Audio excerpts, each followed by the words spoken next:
11 മുതലുള്ള വാക്യങ്ങൾ നമുക്ക് പഠിക്കാം. ഞാൻ 11ഉം 12ഉം വാക്യങ്ങളൊന്ന് വായിക്കാം, ശ്രദ്ധിച്ചാട്ട്. മരണത്തിന് കൊണ്ടുപോകുന്നവരെ വിടുവിക്കുക, കുലയ്ക്കായി വിറച്ചു ചെല്ലുന്നവരെ രക്ഷിപ്പാൻ നോക്കുക. ഞങ്ങൾ അറിഞ്ഞില്ലല്ലോ എന്ന് നീ പറഞ്ഞാൽ ഹൃദയങ്ങളെ തൂക്കി നോക്കുന്നവൻ ഗ്രഹിക്കുകയില്ലയോ? നിന്റെ പ്രാണനെ കാക്കുന്നവൻ അറിയുകയില്ലയോ? അവൻ മനുഷ്യന് പ്രവൃത്തിക്ക് തക്കവണ്ണം പകരം കൊടുക്കുകയില്ലയോ? ഇത് വളരെയേറെ ചിന്തിപ്പിക്കുന്ന ഒരു വാക്യമാണ്. താങ്കൾക്ക് സഹായിക്കുവാൻ കഴിയുന്ന ചിലരുണ്ട്. അങ്ങനെ സഹായിക്കുവാൻ കഴിയുമെന്ന് താങ്കൾക്ക് അറിയുകയും ചെയ്യാം. ചിലരോട് താങ്കൾക്ക് ക്രിസ്തുവിനെക്കുറിച്ച് പറയുവാൻ കഴിയും. താങ്കളെ മാത്രമേ ഒരുപക്ഷെ ആ വ്യക്തി ശ്രദ്ധിച്ചെന്ന് വരുള്ളൂ. അങ്ങനെയുള്ള അവസരങ്ങളെ അവഗണിക്കരുത്. കർത്താവായ യേശു ക്രിസ്തുവിനെ ജീവിതത്തിൽ അനുഭവിച്ചറിഞ്ഞിട്ടുള്ള ഓരോരുത്തർക്കും വലിയൊരു ഉത്തരവാദിത്വമുണ്ട്. നാശത്തിലേക്ക് പോകുന്നവരെ രക്ഷിക്കുക എന്നതാണ് ആ ഉത്തരവാദിത്വം. താങ്കളുടെ തൊട്ടടുത്തിരുന്ന് ജോലി ചെയ്യുന്ന വ്യക്തി ഒരുപക്ഷെ നാളെ അവിടെ ഉണ്ടായെന്ന് വരില്ല. ഇതാണ് താങ്കൾക്കുള്ള അവസരം. നമ്മുടെ രാജ്യത്ത് എത്ര കോടി ജനങ്ങളാണ് ഓരോ ദിവസവും കുലയ്ക്കായി വിറച്ചു ചെല്ലുന്നത്.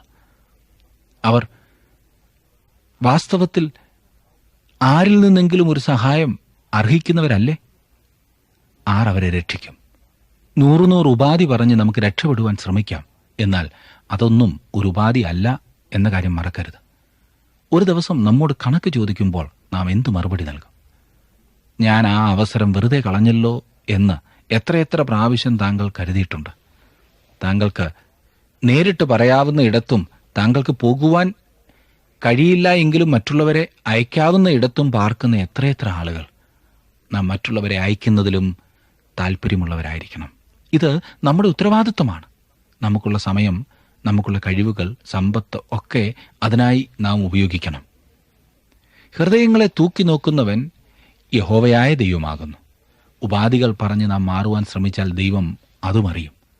നമ്മുടെ സഹായം ആവശ്യമുള്ള മനുഷ്യരെ നാം കണ്ടുപിടിച്ച് സഹായിക്കേണ്ടതുണ്ട്. 16 വാക്യം നോക്കിക്കാട്ട്. നീതിമാൻ 7 പ്രാവശ്യം വീണാലും എഴുന്നേൽക്കും, ദുഷ്ടന്മാരോ അനർത്ഥത്തിൽ നശിച്ചുപോകും. നീതിമാൻ 7 പ്രാവശ്യം വീണാലും എഴുന്നേൽക്കും. 7 എന്നുള്ളത് തികവിൻ്റെ സംഖ്യയാകുന്നു. അതിൻ്റെ അർത്ഥം ഈ പറഞ്ഞ മനുഷ്യൻ വീണ്ടും വീണ്ടും വീഴുന്നു എന്നാണ്.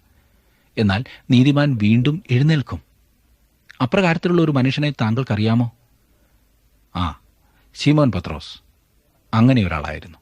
എന്നാൽ തുടർന്ന് പറയുന്നത് ശ്രദ്ധിച്ചാലും ദുഷ്ടന്മാരോ അനർത്ഥത്തിൽ നശിച്ചു പോകും. അത് യൂദായെക്കുറിച്ചാണ്. നമ്മുടെ കർത്താവിൻ്റെ ആ 2 ശിഷ്യന്മാരെ വ്യക്തമായി ഉദാഹരിക്കുന്ന ഒരു സദൃശവാക്യമാണിത്. പത്രോസ് നിരന്തരം വീഴുന്ന സ്വഭാവമുള്ള ഒരു മനുഷ്യനായിരുന്നു.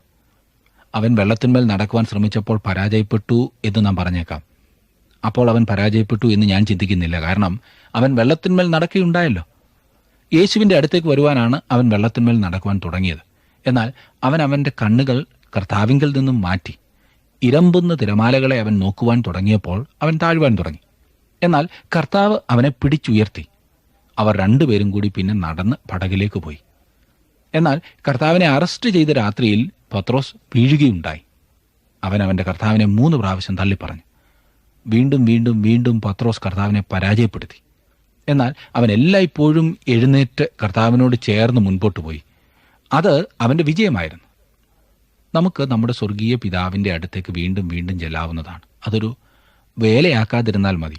മനഃപൂർവ്വം ഏറ്റുപറയുന്ന ഏതൊരു വ്യക്തിയെയും അവൻ അംഗീകരിക്കുന്നു എന്ന് മറക്കരുത്.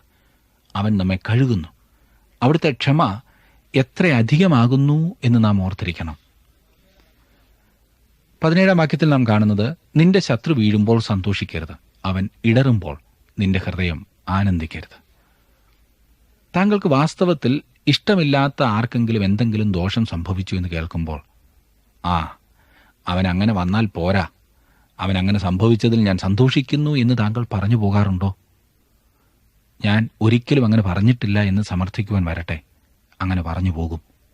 അതാണ് മനുഷ്യ സ്വഭാവം. നിങ്ങൾ അങ്ങനെ പറഞ്ഞിട്ടില്ല എങ്കിൽ അങ്ങനെ ചിന്തിച്ചിട്ടുണ്ടാകും. ദൈവം പറയുന്നത് നിന്റെ ശത്രു വീഴുമ്പോൾ സന്തോഷിക്കരുത് എന്നാണ്. അങ്ങനെയല്ല പ്രശ്നം പരിഹരിക്കേണ്ടത്. എന്തുകൊണ്ട്? അടുത്ത വാക്യം, യഹോവ കണ്ടിട്ട് അവന് ഇഷ്ടക്കേടാകുവാനും തൻ്റെ കോപം അവങ്കിൽ നിന്നും മാറ്റിക്കളയുവാനും മതി. നിങ്ങളുടെ ശത്രുവിൻ്റെ വീഴ്ച കണ്ട് താങ്കൾ സന്തോഷിച്ചാൽ ദൈവം അവനെ അഭിവൃദ്ധിപ്പെടുത്തി എന്ന് വന്നേക്കാം. അങ്ങനെ വരുമ്പോൾ നിങ്ങൾ വാസ്തവത്തിൽ അസ്വസ്ഥരാകും. താങ്കളുടെ ശത്രുവിന്റെ വീഴ്ചയിൽ സന്തോഷിക്കാതിരിക്കുവാൻ വളരെ പ്രായോഗികമായൊരു കാരണമുണ്ട്. 19 വാക്യം നോക്കിക്കാട്ട്. ദുഷ്പ്രവർത്തിക്കാർ നിമിത്തം മുഷിയരുത്, ദുഷ്ടന്മാരോട് അസൂയപ്പെടുകയും അരുത്. ഇത് തന്നെയല്ലേ 1 വാക്യത്തിലും കണ്ടതെന്ന് താങ്കൾ ചിന്തിച്ചേക്കാം. അതെ. എന്തുകൊണ്ടായിരിക്കും ഇത് ആവർത്തിച്ചിരിക്കുന്നത്? ഇത് എത്ര പ്രധാനപ്പെട്ടതാകുന്നു എന്ന് കാണിക്കുവാനാണ് വീണ്ടും പറഞ്ഞിരിക്കുന്നത്. നാം ഇത് പഠിക്കണം എന്ന് ദൈവം ആഗ്രഹിക്കുന്നു. നമ്മുടെ കർത്താവിന്റെ ചില ഉപമകളും അത്ഭുതങ്ങളും വീണ്ടും വീണ്ടും പറഞ്ഞിരിക്കുന്നത് ശ്രദ്ധിച്ചിട്ടുണ്ടോ? ഉദാഹരണത്തിന് 5 അപ്പം കൊണ്ട് 5000 പോഷിപ്പിച്ചത് 4 സുവിശേഷങ്ങളിലും പറഞ്ഞിട്ടുണ്ട്. ഇത് അത്ഭുതമേറിയ സത്യങ്ങളെ പഠിപ്പിക്കുവാനായിട്ടാകുന്നു വീണ്ടും വീണ്ടും പറഞ്ഞിരിക്കുന്നത്. ഇനിയും 23 വാക്യം മുതൽ ഈ അധ്യായത്തിന്റെ അവസാനം വരെ ഇവയെ ജ്ഞാനികളുടെ വാക്യങ്ങൾ എന്ന് പറഞ്ഞുകൊണ്ടുള്ള ഒരു ഭാഗമാണ് നാം കാണുന്നത്. 23 വാക്യം ഞാനൊന്ന് വായിക്കാം. ഇവയും ജ്ഞാനികളുടെ വാക്യങ്ങൾ. ന്യായവിസ്താരത്തിൽ മുഖദാക്ഷിണ്യം നന്നല്ല. യുവാവിന് ബിരുദം നൽകുന്നതിനു മുൻപ് അവൻ പഠിക്കേണ്ട ചില കാര്യങ്ങളിതാ. ന്യായവിസ്താരത്തിൽ മുഖദാക്ഷിണ്യം നന്നല്ല. അതായത് ന്യായം വിധിക്കുമ്പോൾ പക്ഷപാതം കാണിക്കുന്നത് ശരിയല്ല എന്ന്. ദൈനംദിന ജീവിതത്തിൽ ഇത് ശരിയാകുന്നു എന്ന് മാത്രമല്ല, നമുക്കിന്ന് ആവശ്യമുള്ളതുമാണ്. അധികാര സ്ഥാനങ്ങളിൽ ഇരിക്കുന്നവർ ഇത് അറിയണം. എല്ലാവരെയും സമമായി കാണുവാൻ ശ്രദ്ധിക്കേണ്ടതുണ്ട്. ഇനിയും 24 വാക്യം നോക്കിക്കാട്ട്. ദുഷ്ടനോട് നീ നീതിമാൻ എന്ന് പറയുന്നവനെ ജാതികൾ ശപിക്കുകയും വംശങ്ങൾ വെറുക്കുകയും ചെയ്യും. ഇന്നിത് വളരെയേറെ കാണുവാൻ കഴിയുന്നുണ്ട്. ദുഷ്ടമനുഷ്യരെ പുകഴ്ത്തുന്നു. പലപ്പോഴും ദുഷ്ടനെ നീതിമാൻ എന്ന് വിളിക്കുന്നു. സംഭവിക്കാവുന്നതിൽ വെച്ച് ഏറ്റവും മോശമായ സംഗതിയാകുന്നു അത്. എത്രയെത്ര സ്ഥാനങ്ങളിൽ നമുക്കിത് കാണുവാൻ കഴിയുന്നുണ്ട്. ദുഷ്ടനായ മനുഷ്യൻ, നീച പ്രവൃത്തി ചെയ്ത മനുഷ്യനെ പുകഴ്ത്തുന്ന മനുഷ്യർ. തീർച്ചയായും ഈ ഒരു സദൃശവാക്യം ഇവിടെ മുന്നറിയിപ്പ് പോലെ നൽകിയിരിക്കുകയാണ്. നാം വളരെ ശ്രദ്ധിക്കേണ്ടതായിട്ടുള്ള ഒരു കാര്യമാകുന്നു. മോശമായ പ്രവൃത്തി ചെയ്തവർ ഒരിക്കലും നീതിമാനായി, നിരപരാധിയായി വിശേഷിപ്പിക്കപ്പെടരുത്. അടുത്ത വാക്യം 29 വാക്യമാണ് അടുത്തതായി ഞാൻ വായിക്കുന്നത്. അവൻ എന്നോട് ചെയ്തതുപോലെ ഞാൻ അവനോട് ചെയ്യുമെന്നും ഞാൻ അവന് അവന്റെ പ്രവൃത്തിക്ക് പകരം കൊടുക്കുമെന്നും നീ പറയരുത്. ഇതുതന്നെയാണ് നാം വീണ്ടും വീണ്ടും കണ്ടുകൊണ്ടിരുന്നത്. ഇതുതന്നെയാണ് പൗലോസ് റോമർക്ക് ലേഖനം എഴുതിയപ്പോൾ പറഞ്ഞതും. പ്രതികാരം എനിക്കുള്ളത് ഞാൻ പകരം ചെയ്യുമെന്ന് കർത്താവ് അരുളി ചെയ്യുന്നു എന്ന്. തീർച്ചയായും പ്രതികാരം ചെയ്യുവാൻ നമുക്ക് അവകാശമില്ല. അങ്ങനെ ചെയ്യുന്നത് ദൈവവചനത്തെ നാം ലംഘിക്കുകയാകുന്നു. ഇനിയും 33 34 വാക്യങ്ങൾ, ഒടുവിലത്തെ 2 വാക്യങ്ങൾ നോക്കിക്കാട്ടെ. കുറെ കൂടെ ഉറക്കം, കുറെ കൂടെ നിദ്ര, കുറെ കൂടെ കൈകെട്ടിക്കിടക്ക. അങ്ങനെ നിന്റെ ദാരിദ്ര്യം വഴിപോക്കനെ പോലെയും നിന്റെ ബുദ്ധിമുട്ട് ആയുധ പാണിയെപ്പോലെയും വരും. ഈ യുവാവ് കോളേജിൽ നിന്നും ബിരുദം നേടിപ്പോകുവാൻ പോകുകയാണ്. അവന് വളരെയേറെ അറിവുണ്ടായിരിക്കും. അവന് മറ്റ് സ്വഭാവ ഗുണങ്ങളും ഉണ്ടാകും. എന്നാൽ അവൻ അലസനായെന്നാൽ അത് അവൻ്റെ ജീവിതത്തിലെ ഏറ്റവും വലിയ പോരായ്മയായി അവൻ മനസ്സിലാക്കുമെന്നാണ് ഈ വാക്യം കൊണ്ട് ഉദ്ദേശിക്കുന്നത്. അനേകർക്കും തങ്ങളുടെ ജീവിതത്തിൽ ഉറക്കം ഒരു വലിയ ശല്യമായി തീർന്നിരിക്കുകയാണ്. വെറുതെ കിടന്ന് സമയം കളയുക.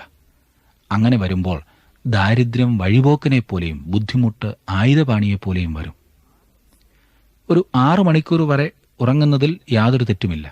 എന്നാൽ അതിൽ കൂടുതൽ ഉറങ്ങുന്നത് തീർച്ചയായും തെറ്റാകുന്നു. അനേകരും തങ്ങളുടെ ജീവിതത്തിൽ ആവശ്യമുണ്ട് എങ്കിലും ഇല്ല എങ്കിലും വളരെയധികം സമയം ഉറങ്ങിയും വെറുതെ കിടന്നും കളയുകയാകുന്നു. അലസനാകുന്നത് ഒരിക്കലും നല്ലതല്ല. ദൈവം നമുക്ക് തന്നിട്ടുള്ള സമയം ഏറ്റവും അധികം പ്രയോജനപ്പെടുത്തുവാൻ ശ്രദ്ധിക്കുന്നതാണ് ജീവിത വിജയത്തിൻ്റെ ഒരു രഹസ്യം. ഓർക്കുക, ദൈവം നമ്മെ ആക്കിയിരിക്കുന്ന സ്ഥാനങ്ങളിൽ ഒരു പ്രത്യേക ഉദ്ദേശത്തോടു കൂടിയാകുന്നു അവൻ നമ്മെ ആക്കിയിരിക്കുന്നത്. ഈ വലിയ സത്യം നാം മറന്നുപോകരുത്. 25 അധ്യായം മുതലുള്ള ഭാഗവും ശലോമോന്റെ സദൃശവാക്യങ്ങളാണ്. എന്നാൽ അവ ഹിസ്കിയാവിന്റെ ആളുകൾ ശേഖരിച്ചവയാണ്.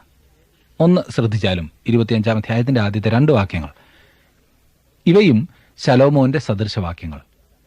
യഹൂദ രാജാവായ ഹിസ്കിയാവിന്റെ ആളുകൾ അവയെ ശേഖരിച്ചിരിക്കുന്നു. കാര്യം മറച്ചുവെക്കുന്നത് ദൈവത്തിന്റെ മഹത്വം, കാര്യം ആരായുന്നതോ രാജാക്കന്മാരുടെ മഹത്വം. ഈ വിധത്തിലാണ് കർത്താവായ യേശു പറഞ്ഞ തിരുവെഴുത്തുകളെ പരിശോധിപ്പീൻ എന്ന കാര്യം സദൃശവാക്യം പറയുന്നത്. പൗലോസും ഇതേ കാര്യം എഴുതി തീമോഥെയോസിന്റെ 2-ാം ലേഖനം 2-ാം അധ്യായത്തിന്റെ 15-ാം വാക്യത്തിൽ. സത്യവചനത്തെ യഥാർത്ഥമായി പ്രസംഗിച്ചുകൊണ്ട് ലജ്ജിപ്പാൻ സംഗതിയില്ലാത്ത വേലക്കാരനായി ദൈവത്തിന് കൊള്ളാകുന്നവനായി നിൽപ്പാൻ ശ്രമിക്കാം. നാം കാര്യം ആരായുന്നവരായിരിക്കേണ്ടതാണ്. അപ്പോൾ പോലും ഒരു കാര്യം നാം അംഗീകരിക്കേണ്ടത്, ഒരു വലിയ പങ്ക് കാര്യങ്ങൾ ദൈവം നമുക്ക് വെളിപ്പെടുത്തിയിട്ടില്ല എന്നതത്രേ.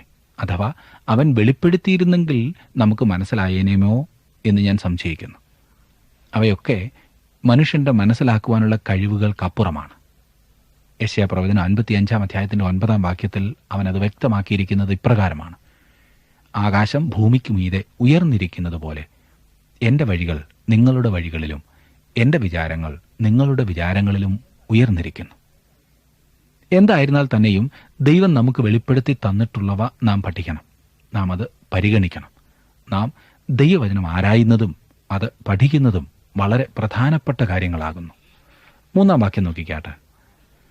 ആകാശത്തിന്റെ ഉയരവും ഭൂമിയുടെ ആഴവും രാജാക്കന്മാരുടെ ഹൃദയവും അഗോചരം.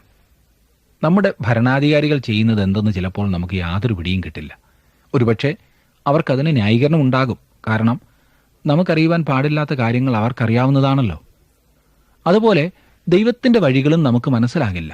എന്നാൽ ദൈവം ചെയ്യുന്ന കാര്യങ്ങളെ വിധിക്കുവാൻ, ചോദ്യം ചെയ്യുവാൻ നാം ഒരിക്കലും ഒരുമ്പെടരുത്. കാരണം ദൈവം ചെയ്യുന്നതൊക്കെ ശരിയാകുന്നു.